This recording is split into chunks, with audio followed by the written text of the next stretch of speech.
الو خدا، الو کجای شما؟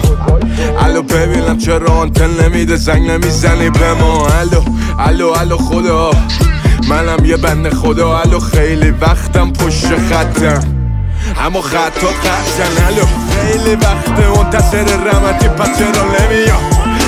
الو خدا، رمی به ما نمیکنی قضیه سیب و تموم، فقط یه سیب حروم باغ تابوت، ولی تو اون سیبت کرده ماها رو بدجوری قبول. نه این رسم رفاقت نبود، من نه ایوبم نه صبور، من یه مسومم یه جوون که کف ایران نل قلاده نبود.